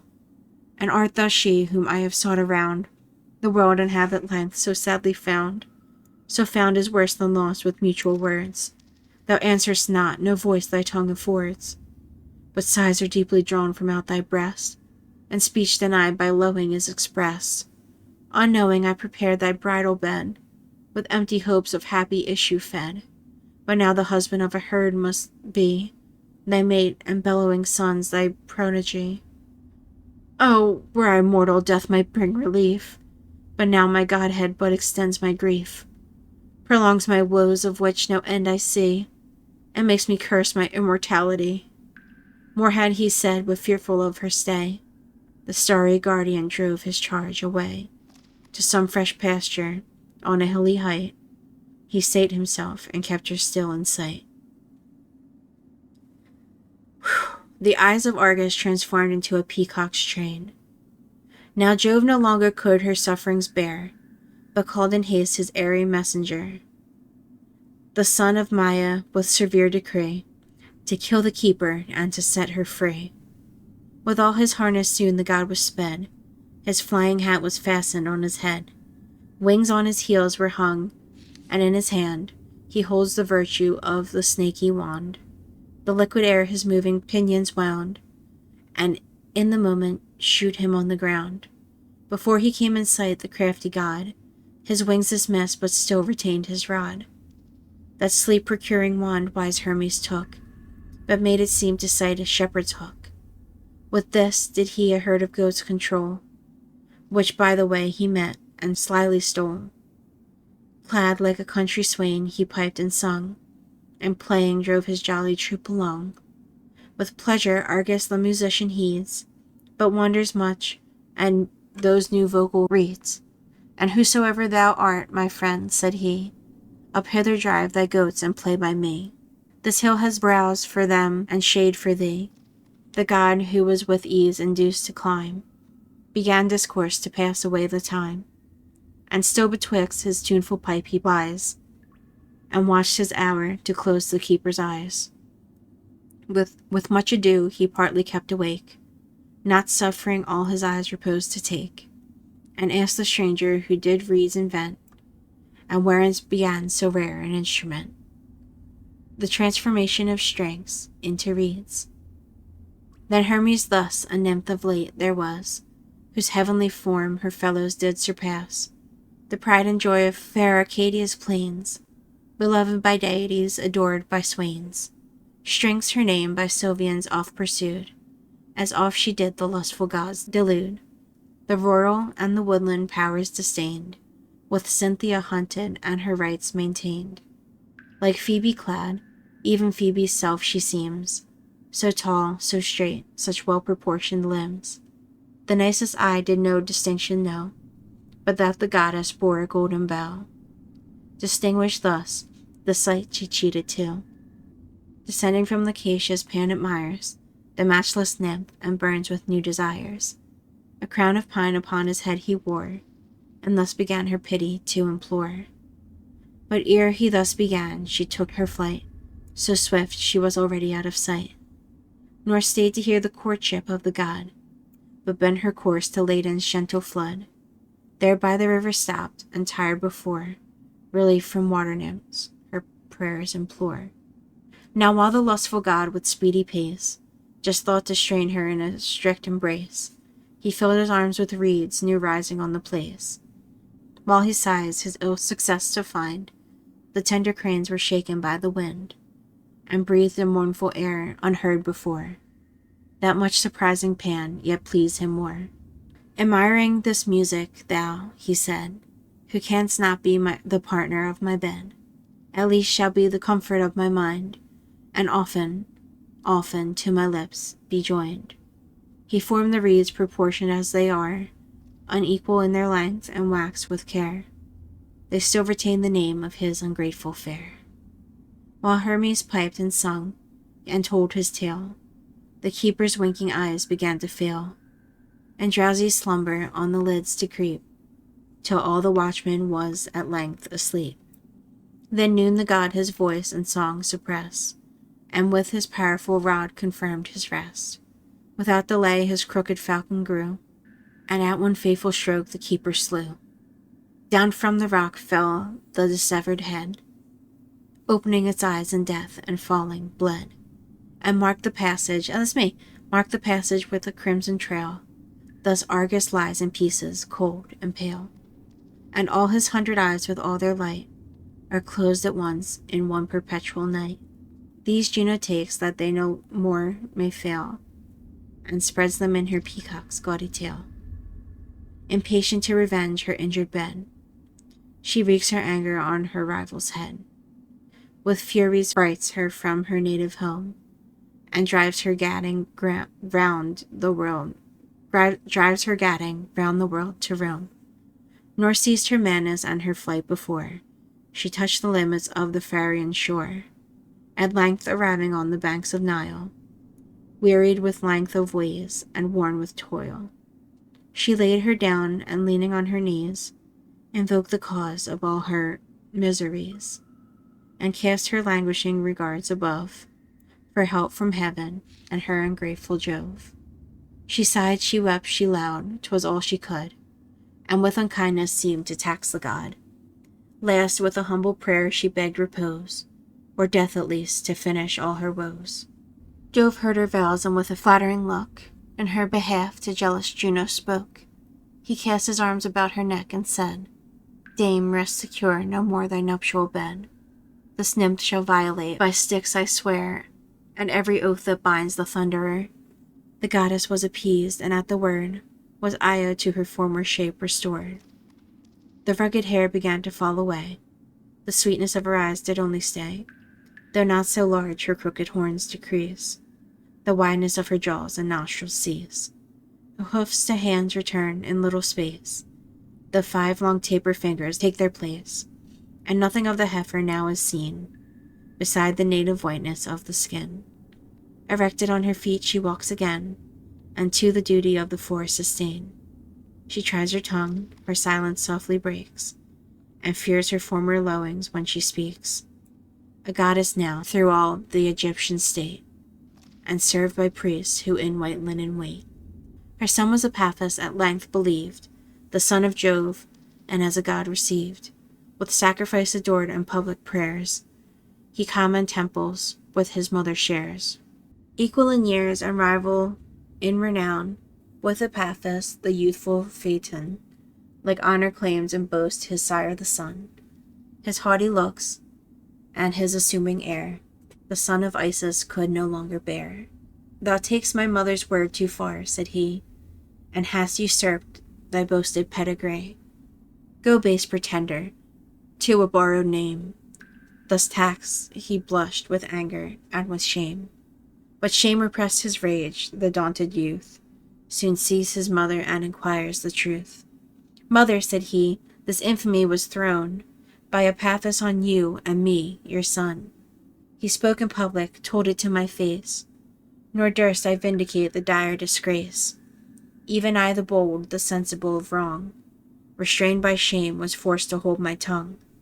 To hear an open slander is a curse, but not to find an answer is a worse. If I am heaven begot, assert your son, by some sure sign, and make my father known, to right my honor and redeem your own. He said, and saying, cast his arms about her neck and begged her to resolve the doubt. 'Tis hard to judge if Clymene were moved more by his prayer whom she so dearly loved, or more with fury fired to find her name traduced and made the sport of common fame. She stretched her arms to heaven and fixed her eyes on that fair planet that adorns the skies. Now by those beams, said she, whose holy fires consume my breast and kindle my desires, by him who sees us both and clears our sight, by him, the public minister of light, I swear that son begot thee. If I lie, let him his cheerful influence deny. Let him no more his perjured creatures say, and shine on all the world, but only me. If still you doubt your mother's innocence, his Eastern mansion is not far from hence. With little pains you to his leave go, and from himself your parentage may know. With joy the ambitious youth his mother heard, and eager for the journey soon prepared. He longs the world beneath him to survey, to guide the chariot and to give the day. From Mero's burning sands he bends his course, nor less in India feels his father's force. His travel urging till he came in sight, and saw the palace by the purple light. Holy shit! Holy shit! Oh my God. How the time flies. I should be reading more. No. I guess here, I guess, to see if anything grew. Let's go. Oh, Lordy.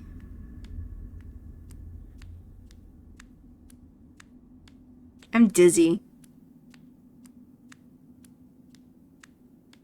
And my eyes hurt.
Go, little shake, go.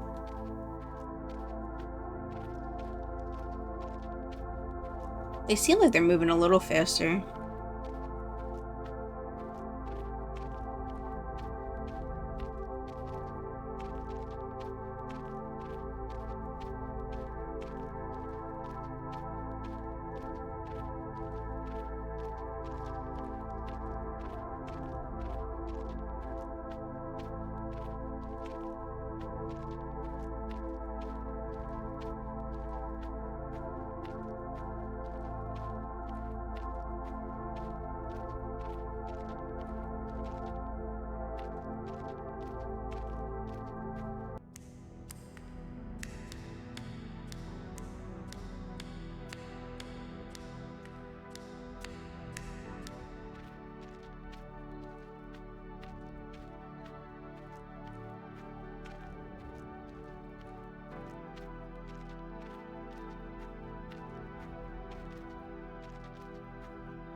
I have seen all these places already.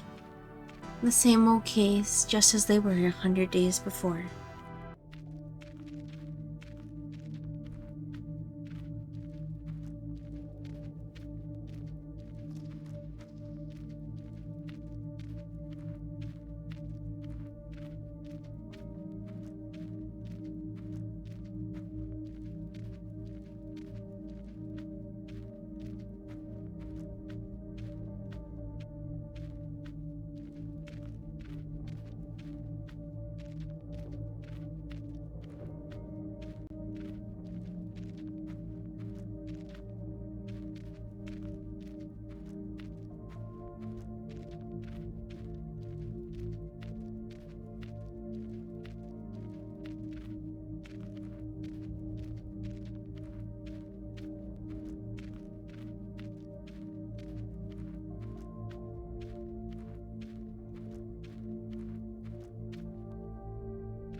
I would talk, but my voice is shot.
Yay. Okay.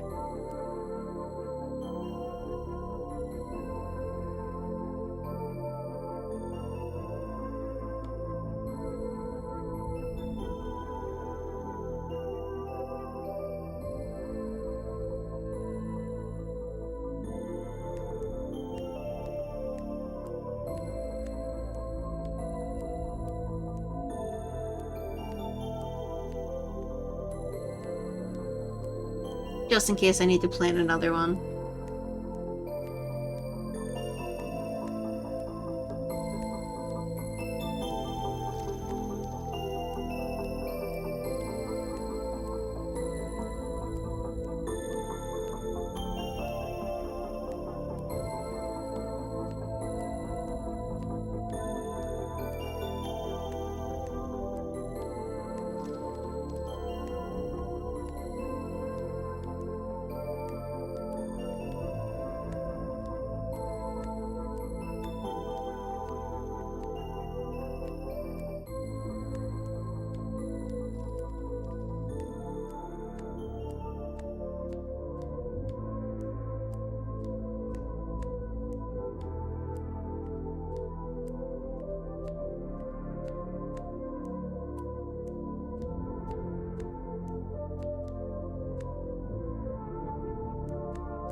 I think down to the right is the glowy green room that I also had a shortcut to.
Are these ones I planted?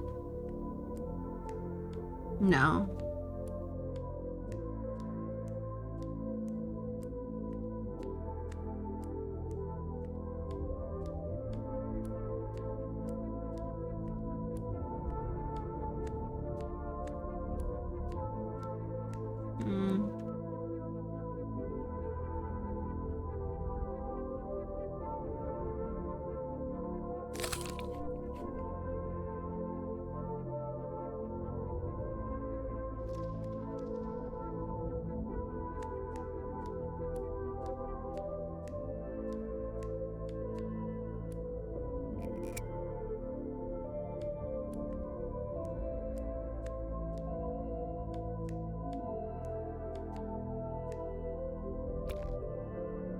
Perfect soil for mushrooms of all kinds. I think this is closer.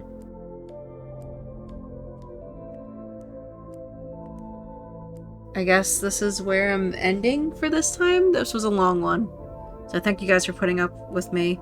I'm going to end here so I don't waste more time sleeping in our house. So, thank you guys so much for watching. Thanks for putting up with, that was so much reading, and I was getting delusional in that last one. Whew. But we finished 3 books, which is crazy. So now we have the biggins to start on. Moby Dick, here we come!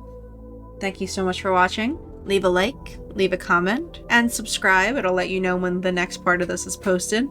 And remember to subscribe to the No Commentary channel, The Mad Grey, TheMadGrey, which is the same videos, just without my beautiful voice. So if you need something for sleep aid without me yelling, that would be the one. And I think that's it. Okay. Thank you guys so much for watching. I hope you all have a good night, get some sleep, and wake up well rested tomorrow. See ya.